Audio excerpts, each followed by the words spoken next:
All right, folks, so in this problem, it's another simple velocity equation. Remember, the simple velocity equation is velocity is equal to your displacement, how much have you changed your distance or displacement, divided by your time. But we're going to be calculating distance this time. So notice in the question, I do ask for distance. How far has the car traveled? They might say, what is the displacement of the car? What is the distance traveled by the car? How far has it moved? What was its change in position? They all mean the same thing. What is it asking for? Just think. It's asking for some distance stuff. So think x, delta x, okay? That's a change in position. Some classes, yes, you might have seen it like d divided by t. It's the same thing, okay? Distance divided by time, change in position divided by time. This one is technically, if that's distance, that's more of a scalar thing, and this is more of a vector thing, but don't worry about that. I mean, I'm not going to sit here and try to trick you between the two in this class, okay?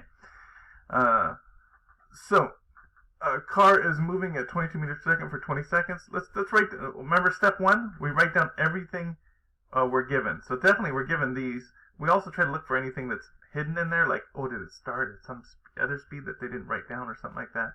Nothing crazy on this particular one, though. A car is moving at 22 meters per second for 20 seconds. That's all we have. So what is that? Moving at 22 meters per second? That's a rate. That's a certain distance per time. So we're definitely going to write that velocity down. And that's 22 meters per second. And 20 seconds, that's definitely a time. If you see seconds, minutes, hours, that's going to be simple. We always know that's going to be a time, right? So 20 seconds, no trick to that. How far? How far? That's the distance, correct? So let's put this and we'll put question mark. We don't know what it is. So step one, write down knowns. And then two, what are we going to do? We're going to write down unknowns, right? Or what they're looking for, correct? Like this right here. And then three, we're going to pick an equation. Got it already? Okay, so what? In other words, what equation does this fit? A v at x and t. This is stuff I have. This stuff I'm looking for. What equation has that? Boom, right there. That's the equation I have. And then, of course, plug and solve. Plug and solve. So let's do it. Let's just set it up exactly like this.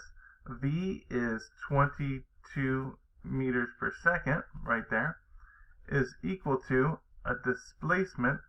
Oh, I don't know it, so I'm just going to put the variable. I don't know it. If I knew it, I'd put the number there. Divided by the time, that's 20 seconds. And then we're done, except we have to do the solve part. So I plugged it in, and now I got to do the solve part. So I got to do a little tiny bit of algebra. Remember, if you have a fraction on this side, x over 20, you can get rid of that bottom thing and move it out of there by just timesing by 20, right? Or 20 seconds, technically. But you have to do that to the other side, right? Whatever you do to one side, you have to do to the other side. So I can times it by both sides. This side cancels out. And then I end up with delta x by itself, right? On this side. Oops, what did I do there? Delta x. I end up with delta x on the side, on this side of the equation. And on this side of the equation, I get 20 times 22. What is that? Well, I don't know. What is 10 times 22?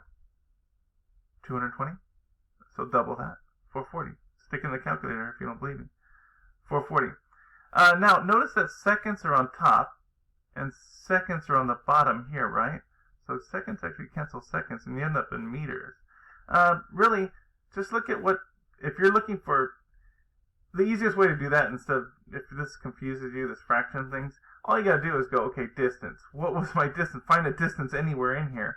Was this miles, meters, feet? Oh, that was meters. Okay, well then your distance is gonna be in meters, okay? So if your speed has meters there, definitely you're going to have meters in your answer, okay? And that's it. We're done. If it makes you feel better, we can write it the other way. Looks cleaner, I guess, doesn't it? But it's the same thing, right? So there we go. There's our answer. All finished. And try some practice problems out now.